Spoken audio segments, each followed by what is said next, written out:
Welcome to Chartage. I am Propdex Trader and your mentor Orko. তো আজ আমরা overall weekend analysis করব, দেখব লাস্ট উইকে কিভাবে মার্কেট কোথায় কি প্লেস হয়েছে টেকনিক্যাল অ্যানালিসিস অনুযায়ী, এবং অন্যান্য সেক্টর, ইন্ডাস্ট্রি এবং global market, commodity, crypto currency কোথায় কি প্লেস আছে, এবং নেক্সট কিছুদিন বা নেক্সট সপ্তাহে কোথায় সাপোর্ট রেজিস্ট্যান্স লেভেল নিতে পারে। ঠিক আছে, এটা কোনোভাবেই বাই বা সেল রেকমেন্ডেশন নয়, প্রথমেই বলে রাখি। এটা শুধুমাত্র লাইভ টেকনিক্যাল অ্যানালিসিস ডিসকাস করার জন্য ক্লাসটা বানানো হচ্ছে। এখান থেকে কেউ যেন লাভ মেরে ট্রেড নিয়ে নেবেন না। ঠিক আছে, চলুন প্রথমে নিফটি দিয়ে আমরা শুরু করি। প্রতিদিনের যেরকম আমরা অ্যানালিসিস করি ঠিক সেরকমই নিফটি আমরা উইকলি দিয়ে আজকে শুরু করছি, কারণ এটা উইকেন্ড অ্যানালিসিস, উইকলি অ্যানালিসিস, তারপর আমরা ডেইলি আওয়ারলিও দেখব। ঠিক আছে, তো উইকলিতে আমরা দেখতে পাচ্ছি একটা হ্যামার প্যাটার্ন বানিয়েছে। এটার মধ্যে কিন্তু অনেকগুলো ইন্টারেস্টিং জিনিস লুকিয়ে আছে। কি ইন্টারেস্টিং জিনিস লুকিয়ে আছে? এই হ্যামারটা কোথায় তৈরি হয়েছে? হ্যামারটা তৈরি হয়েছে 10 উইকলি মুভিং অ্যাভারেজের ওপরে বা সাপোর্ট নিয়ে, মানে 10 উইকলি মুভিং অ্যাভারেজকে সাপোর্ট বা একটা পুলব্যাক নিয়েছে।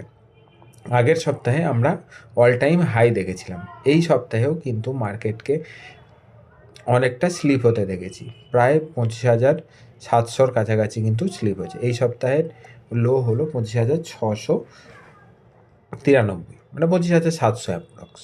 তো সেখানে আমরা কিন্তু স্লিপ হতে দেখেছি। আজকে আমরা ক্লোজিং দেখতে পাচ্ছি 26,046, মানে সেখান থেকে মোটামুটি 350 পয়েন্ট ওপরে বা মোটামুটি 1.5% ওপরে গিয়ে কিন্তু নিফটি ক্লোজ করেছে। ঠিক আছে, তো ওভারঅল আমরা যদি সাপোর্ট রেজিস্ট্যান্স দেখি, তো দেখুন রেজিস্ট্যান্স মোটা আমাদের অল টাইম হাইয়ের কাছাকাছি, যে 26,250 থেকে 300 বা 26,350, এটাই আমাদের রেজিস্ট্যান্স থাকবে, স্ট্রং রেজিস্ট্যান্স উইকলি বেসিসে।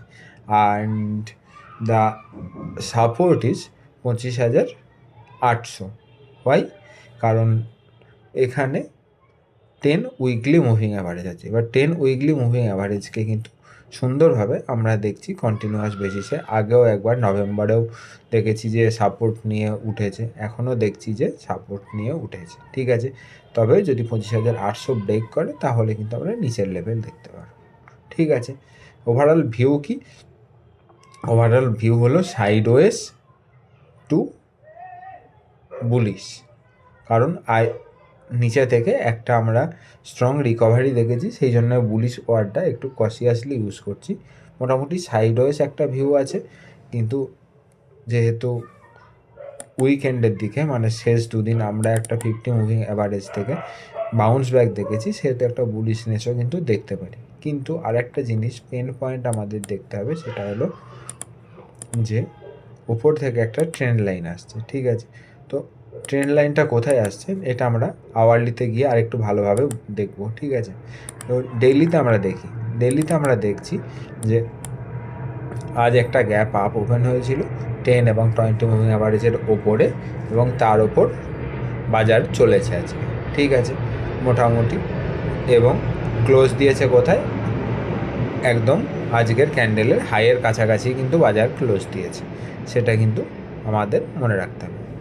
ঠিক আছে, ঠিক এরকমই ক্যান্ডেল কিন্তু আমরা লাস্ট ফ্রাইডেতেও দেখেছিলাম, কিন্তু 10 মুভিং অ্যাভারেজের ওপরে ক্লোজিং, কিন্তু তার পরের দিন থেকে পরপর 3 দিন কিন্তু মার্কেট স্লিপ করেছিল। তাই সেই জন্য এখনও আমরা কশিয়াসলি কাজ করব। নেক্সট মানডেতে আমরা দেখব যে বাজারে 26,200 লেভেল কীভাবে রেসপেক্ট করছে মার্কেট। ঠিক আছে, 26,200 কিন্তু এখানে আমাদের একটা স্ট্রং রেজিস্ট্যান্স হিসাবে ডেইলি টাইম ফ্রেমে দাঁড়িয়ে আছে। এবং সাপোর্ট কী আছে? ফার্স্ট সাপোর্ট হলো 25,960। 25,960-এর কাছে 10, 20 বোথ মুভিং অ্যাভারেজ কিন্তু দাঁড়িয়ে আছে, এবং সব কিছু যদি নর্মাল থাকে তাহলে কিন্তু 10 মুভিং অ্যাভারেজকে আমরা দেখছি 20 মুভিং অ্যাভারেজের একটা সাপোর্ট নিতে। ঠিক আছে, যদি এটা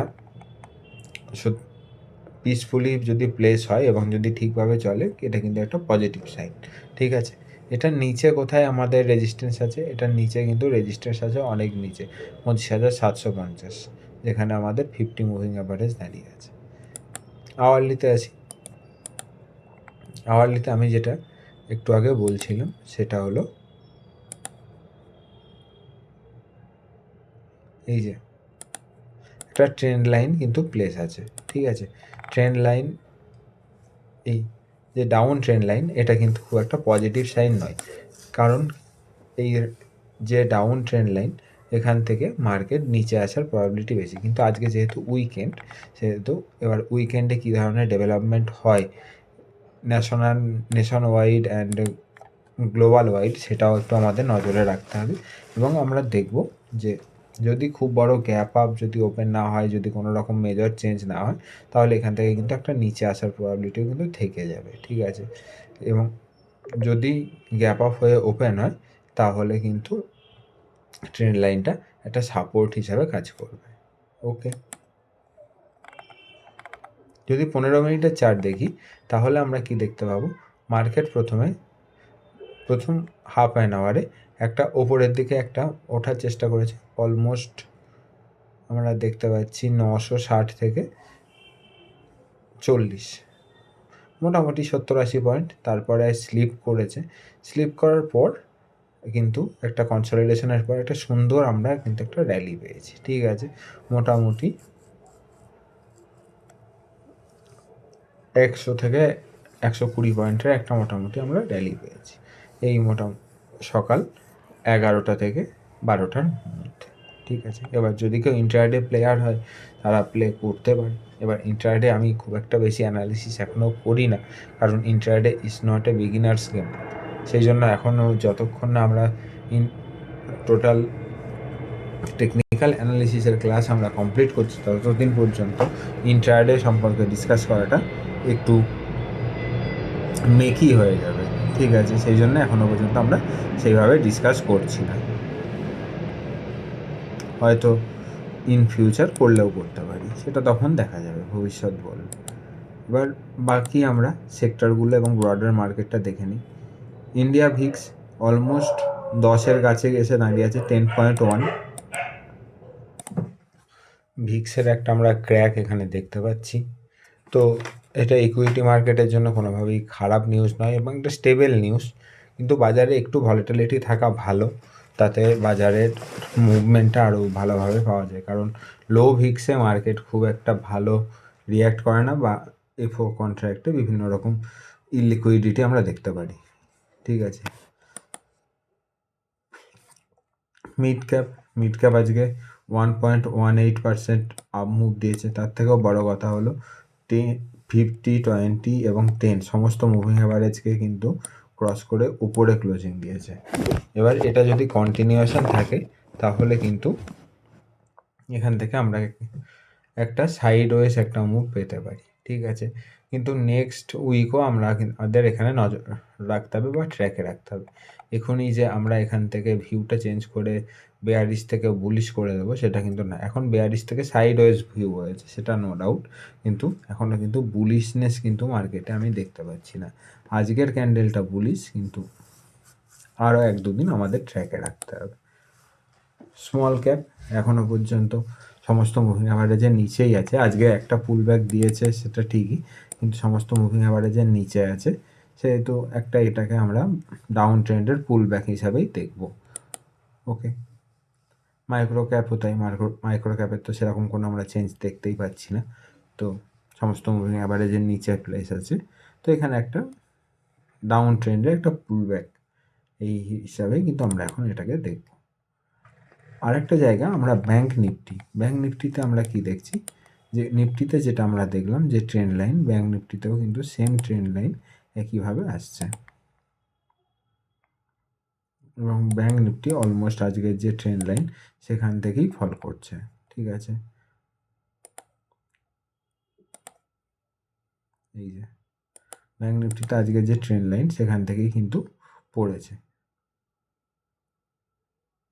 সেই জন্য ব্যাঙ্ক নিফটিতে এখনও পর্যন্ত কিন্তু একটা সাইড ওয়েজ ভিউ থাকবে, side ways to bullish view থাকবে। মুভিং অ্যাভারেজের ওপরে আছে সেই জন্য বুলিশ, কিন্তু যেহেতু প্রিভিয়াস হাইয়ের নিচে আছে সেহেতু একটা সাইড ওয়েজ, মানে এখানে সাইড ওয়েজ মানে বুলিশ ভিউ থাকলে এখানে একটা কসিয়াস রেঞ্জ নিয়ে চলতে হবে, এবং যেটা সুইং লো সেটাকেই কিন্তু স্ট্রিক্ট স্টপ লস রাখতে হবে। যে সুইং প্লে করুক না কেন, সুইং প্লে যারা করছে তাদের কিন্তু স্ট্রিক্ট স্টপ লস থাকে, ঠিক আছে। ফাইন্যান্সিয়াল সার্ভিসও সমস্ত মুভিং অ্যাভারেজের ওপরেই আছে, এটাও একটা সাইড ওয়েজ রেঞ্জই প্লে হচ্ছে। এবার এই সপ্তাহে আমরা সাইড ওয়েজই দেখেছি, এই সপ্তাহে তেমন কোনো আমরা ব্রডার মুভমেন্ট দেখিনি সেহেতু,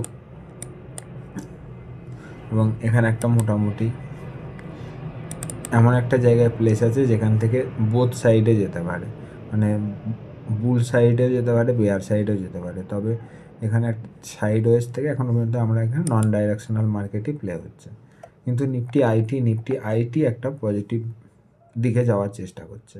10 মুভিং অ্যাভারেজ পর্যন্ত পুল ব্যাক নিল, তারপরে কিন্তু দুদিন আমরা দেখছি যে আবার ওপরের দিকে যাওয়ার চেষ্টা করছে। তার মানে কি নিফটি আইটি একটা পজিটিভনেস নিয়ে আসছে মার্কেটে, সেটা আমরাও বলতে পারি। নিফটি অটোতে কিন্তু ধীরে ধীরে পজিটিভনেস আবার ফিরে আসছে, ঠিক আছে। এবার নেক্সট উইকটা মার্কেটের জন্য এবং এই সেক্টরগুলোর জন্য একটা ক্রুশিয়াল হয়ে দাঁড়াবে, কারণ এই ধরনের সেক্টর যদি ভালো পারফর্ম করে তাহলে সেটা মার্কেটকে লিড দেবে, এবং যদি না পারফর্ম করে তখন কিন্তু একটা পেন পয়েন্ট হবে। নিফটি ফার্মাতেও একটা সাইড ওয়েসই আছে, এখানেও তেমন কোনো ভিউ এখনও পর্যন্ত তৈরি হচ্ছে না। কিন্তু আজ নিফটি মেটালে খুব ভালো, খুব বড় একটা র্যালি কিন্তু আমরা দেখতে পেয়েছি, ঠিক আছে। 2.6%-এর কিন্তু একটা র্যালি দেখতে পেয়েছি নিফটি মেটালে। আজকে নিফটি মেটাল স্টক খুব ভালোভাবে সমস্ত বুলিশ সাইডে পারফর্ম করেছে সেটা কিন্তু, এবং এমন না যে গ্যাপ আপ করে সেখানেই ক্লোজ করেছে, আজকে পুরো রেঞ্জটা কিন্তু প্লে হয়েছে নিফটি মেটালে মার্কেটে। আমরা আজকে একবার সমস্ত চার্ট দেখার পর নিফটি মেটালটাকে বা নিফটি মেটালের যে স্টকগুলো আছে সেগুলোকে একবার দেখ, যে সেখানে কোনো রকম রিস্ক টু রিওয়ার্ড অনুযায়ী, টেকনিক্যাল অ্যানালিসিস অনুযায়ী কোনো স্টক সেরকম ফেভারেবল আছে কিনা, ঠিক আছে। এছাড়া নিফটি অয়েল অ্যান্ড গ্যাসেও কিন্তু একটা মুভমেন্ট আমরা দেখতে পাচ্ছি। নিফটি অয়েল অ্যান্ড গ্যাসে আমরা কী ধরনের মুভমেন্ট দেখতে পাচ্ছি, এটা হলো 50 মুভিং অ্যাভারেজে কিন্তু একটা আমরা সাপোর্ট দেখতে পাচ্ছি। এখনও পর্যন্ত ভিউ কিন্তু বুলিশ হয়নি, তবে একটা ভিউটাকে আমরা এখন স্টেবল বা সাইডওয়েজ একটা ভিউ এখন বলতে পারি, কারণ এরপরে ফলিং আমরা এখানে একটা দাঁড়িয়ে যাওয়ারও প্রবাবিলিটি আছে। নিফটি এফএমসিজি সাপোর্টের কাছে আছে, কিন্তু সমস্ত বেয়ারিশ সাইডেই প্লেস আছে, এখানেও তেমন কোনো মোমেন্টাম নেই। নিফটি রিয়েল এস্টেটও ডাউন ট্রেন্ডে আছে। কনজিউমার ডিউরেবিলিটি আজকে চেষ্টা করেছে উপরের দিকে ওঠার, কিন্তু এখনও পর্যন্ত কোনো মোমেন্টাম নেই, না পজিটিভ না নেগেটিভ সাইডে। নিফটি ক্যাপিটাল গুডসও তাই, এখানেও তেমন কোনো মোমেন্টাম আমরা দেখতে পাচ্ছি না এখন। এবং নিফটি পিএসইউ ব্যাংক একটা রেঞ্জ ক্রিয়েট করছে, একটা কন্টিনিউয়াস র্যালির পরে যে রেঞ্জ ক্রিয়েট হয় সেটা কিন্তু ক্রিয়েট করছে। এটা গেল নিফটি ব্রডার মার্কেট এবং বিভিন্ন সেক্টর সম্পর্কে আলোচনা। এবার আমরা একটু গ্লোবাল মার্কেটটা দেখি। গ্লোবাল মার্কেটে দেখছি যে 4-5 দিন ধরে কন্টিনিউয়াসলি অল টাইম হাইয়ের কাছে S&P 500 একটা রেজিস্ট্যান্স নিচ্ছে বা একটা কনসলিডেশন করছে, তবে বড় মুভের আগে এরকম কনসলিডেশনটাকে হেলদি হিসাবে মনে হয়, ঠিক আছে। কালকেই আমরা আলোচনা করছিলাম যে Dow Jones all time high trade করছে, আজকে সেখানেই ওপেন হয়েছে। আজকে তো জাস্ট 30-35 মিনিটে ওপেন হয়েছে, মানে শুরুতেই কাজ শুরু হয়েছে মার্কেটে, তো এখনও পর্যন্ত তেমন কোনো হার্ডেল নেই। ন্যাসডেক আমরা দেখতে পাচ্ছি 20 মুভিং অ্যাভারেজে একটা পুল ব্যাক, এবার এখান থেকে রিকভারি হয় কি না, কিংবা 50 মুভিং অ্যাভারেজ আছে কি না সেটা আমাদের দেখতে হবে, ঠিক আছে। তবে comparably Dow Jones is stronger than Nasdaq আজকের সময় অনুযায়ী। অন্যদিকে ডলার ইন্ডেক্সে আমরা 98.3 প্রাইস আমরা কিন্তু দেখতে পাচ্ছি। ঠিক আছে, ডলার ইন্ডেক্স নিচের দিকে মানে কিন্তু ইকুইটি মার্কেটের একটা স্ট্রেংথ থাকার প্রবাবিলিটি বেশি। কিন্তু আমাদের পেন পয়েন্ট তৈরি করছে ইউএসডি আইএনআর। ইউএসডি আইএনআর কিন্তু কন্টিনিউয়াসলি উপরের দিকে যাচ্ছে। This is very painful. This can be cause of near term pain in equity market. Equity মার্কেটের কিন্তু একটা পেন পয়েন্ট ক্রিয়েট করতে পারে ইউএসডি আইএনআর। ইউএসডি আইএনআর কোথায় গিয়ে দাঁড়ায় সেটাকে কিন্তু আমাদের লক্ষ্য করতে হবে। এখনও পর্যন্ত মার্কেটে যে ইউএসডি আইএনআর যদি আমরা টেকনিক্যাল অ্যানালিসিস করি তাহলে কিন্তু এখানে যে রেঞ্জটা বানিয়েছে সেই রেঞ্জটা এখন প্লে হবে এবং এটাকে এখন পজিটিভ সাইডেই যাবে। এখানে স্ট্রং আমরা মোমেন্টাম দেখতে পাচ্ছি।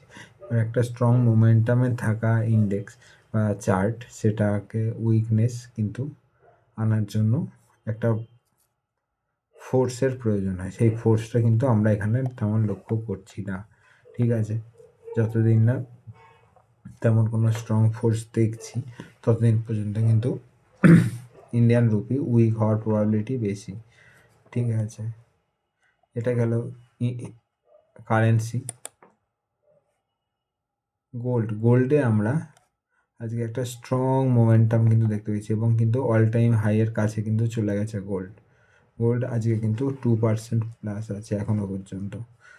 কালকে আমরা দেখেছিলাম একটা ব্রেকআউট হয়েছিল 2%-এর, একটা স্ট্রং রেঞ্জের একটা ব্রেকআউট। আজকে যদি গোল্ডের এখানে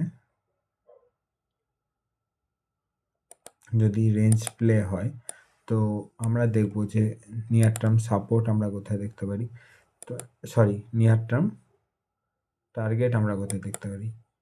তো ফার্স্ট টার্গেট আমরা দেখতে পাচ্ছি 1,41,500, 1,41,000, 1,41,000-তে আমরা কিন্তু গোল্ডের ফার্স্ট টার্গেট কিন্তু আমরা দেখছি। ঠিক আছে, এবার এখানে কিন্তু আমাদের গোল্ড কিন্তু এখন যেতে পারে। এবার 1,40,41,000 এখানে এখন কিন্তু 35,000-এ ট্রেড করছে। এবার এই লেভেলটাকে আমাদের নজরে রাখতে হবে। ওকে, সিলভার আজকে তার রিমার্কেবল মার্ক 2 লাখ পৌঁছে গেছে। যেহেতু 2 লাখ পৌঁছে গেছে, এবার এখানে একটা আমাদের শর্ট টার্ম একটা পুল ব্যাক আসলেও আসতে পারে, কারণ একটু বেশি বা ওভার এক্সটেন্ডেড হয়ে গেছে, শর্ট টার্ম এক্সটেন্ডেড হয়ে গেছে। এখানে একটা প্লাস একটা সাইকোলজিক্যাল নাম্বার আছে 2 লাখ, তো এখানে একটা পুল ব্যাক আসলেও আসতে পারে। কিন্তু গ্লোবাল মার্কেট যদি সাপোর্ট করে তাহলে কিন্তু আরও হায়ার রেঞ্জও কিন্তু দেখাতে পারে। তবে এখানে এর পরে কি সাপোর্ট রেজিস্ট্যান্স আছে সেটা বলা খুব ভুল, মানে আমার পক্ষে সেটা একটু ডিফিকাল্ট। আর সেটা কিন্তু নিচের দিকে সাপোর্ট আছে 1,87,88,000-এর কাছাকাছি। ঠিক আছে, উপরের দিকের কোনো লেভেল কোনো পর্যন্ত আমার কোনো চোখে পড়ছে না। এটা আর কতটা বেশি যেতে পারে আজকের ডেটে। অন্যদিকে ক্রুড অয়েল আজকে মোটামুটি সাপোর্টের কাছাকাছি এসে ট্রেড করছে। 5150-এর যে সাপোর্ট ছিল তার কাছাকাছি, বা সেটাকে যদি ব্রিজ করে তাহলে আবার 5100 বা 4-5,000-এর লেভেল আমরা দেখতে পারি। নেট গ্যাসে কিন্তু একটা যেরকম আমরা আপ ট্রেন্ড দেখেছিলাম নেট গ্যাসে, সেরকমই কিন্তু আমরা দুর্ধর্ষ রকমের ডাউন ট্রেন্ডও দেখলাম জাস্ট কিছু দিনের মধ্যেই। ঠিক আছে, এবার নেট গ্যাসের একটা সাপোর্ট লেভেল ইম্পর্টেন্ট আছে 370, কিন্তু এখানে মানবে কি মানবে না সেটা টাইমই বলবে, সেটা আমরা দেখব। অন্যদিকে বিটিসি একটা সাইডওয়েজ রেঞ্জ ক্রিয়েট করছে বা একটা সাপোর্ট একটা জোন তৈরি করছে, এখানেও তেমন কোনো ট্রেডেবল আইডিয়া আমরা পাচ্ছি না, ডাউন ট্রেন্ডেই আছে।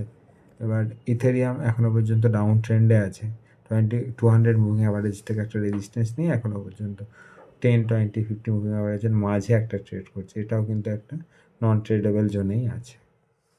তো ওভারঅল আমরা দেখলাম যে গোল্ড সিলভারের যে আপ ট্রেন্ড এটা খুব সুন্দরভাবে কিন্তু কন্টিনিউ হচ্ছে আবার লাস্ট 2-3 দিন ধরে।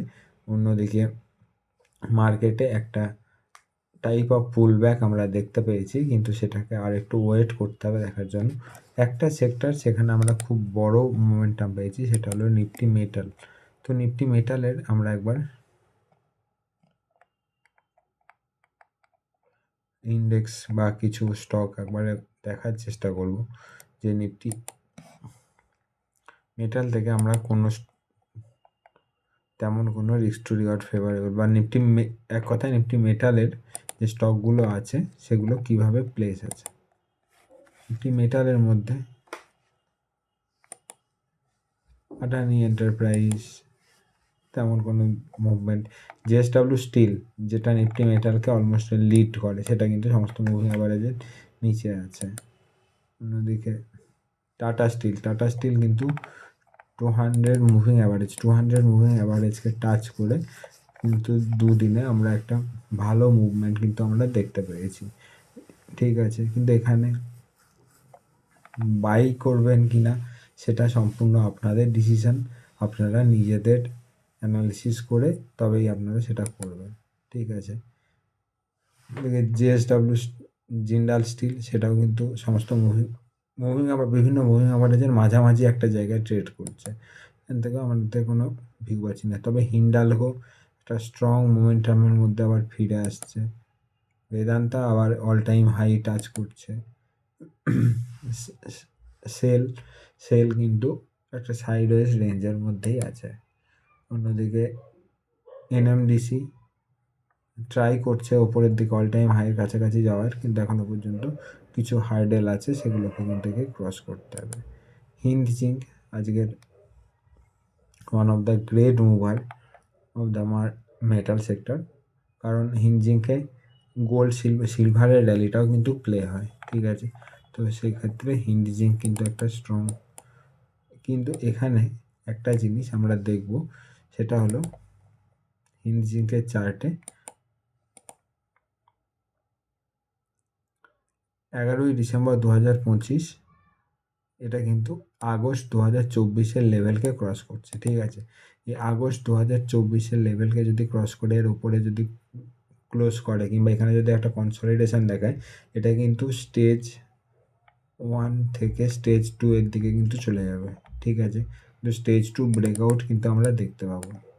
ঠিক আছে, একটা স্টেজ 2 ব্রেকআউটের ফার্স্ট সাইন কিন্তু দিয়ে দিয়েছে অলরেডি। এবার সেটাকেই কিন্তু আর যদি কনফার্মেশন করে বা কনফার্ম করে, তাহলে কিন্তু এখানে একটা বড় আমরা নিয়ার টু মিডিয়াম টার্ম একটা ওপরের দিকে সুইং দেখলেও দেখতে পারি। ঠিক আছে,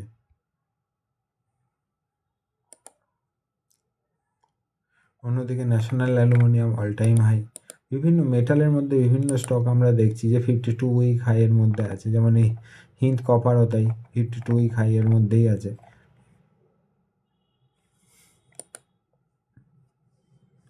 জেএসডব্লিউ স্টেনলেস এখনও মানে স্টিলের থেকেও বা স্টিল বা আয়রন এর যে ধরনের কোম্পানি আছে তার থেকে আমরা দেখছি যে অ্যালুমিনিয়াম, জিঙ্ক, তারপর কপার, এই ধরনের যে বেদান্তাতেও তাই, এই ধরনের অন্যান্য মেটাল এক্সক্লুডিং আয়রন যেগুলো কোম্পানিগুলো আছে সেগুলোতে কিন্তু একটা বড় একটা মুভমেন্ট দেখতে পেয়েছি। ঠিক আছে, এবার সেখানে কিন্তু আমাদের একটু ফোকাসটা রাখতে হবে। গ্র্যাভিটাতেও আমরা দেখতে পাচ্ছি, এখানেও কিন্তু ওই আকরিক বা তৈরির কাজ, ফেরো অ্যালয়, এটা তো কন্টিনিউয়াসলি একটা আপ ট্রেন্ডের মধ্যেই আছে। এর সাথে গুজরাট মিনারেল ডেভেলপমেন্ট, সুন্দর ম্যাঙ্গানিজ অ্যান্ড আয়রন ওর, মানে আয়রনের থেকেও যে অন্যান্য যে ওর মানে এক্সকাভেশন বা প্রসেসিং যে কোম্পানিগুলো, সেগুলোতে আমরা একটু বেশি মুভমেন্ট দেখতে পাচ্ছি। ঠিক আছে, এখানে মেটালে তার মানে এই সপ্তাহের যে একটা গেম চেঞ্জিং মুভমেন্ট একটা লাস্ট ডেতে দেখলাম, সেটা আমরা দেখব যে নেক্সট উইকে কীভাবে প্লে হয়, এবং বাকি সমস্ত ইন্ডেক্স থেকে দেখে আমরা এটাই বুঝলাম যে আরও এক সপ্তাহ কিন্তু আমাদের ওয়েট করতে হতে পারে ইন্ডেক্সের একটা ক্লিয়ার ডিরেকশান বোঝার জন্য। ঠিক আছে, তো আজকের মতো এখানেই শেষ করি। সবাই ভালো থাকবেন, সুস্থ থাকবেন।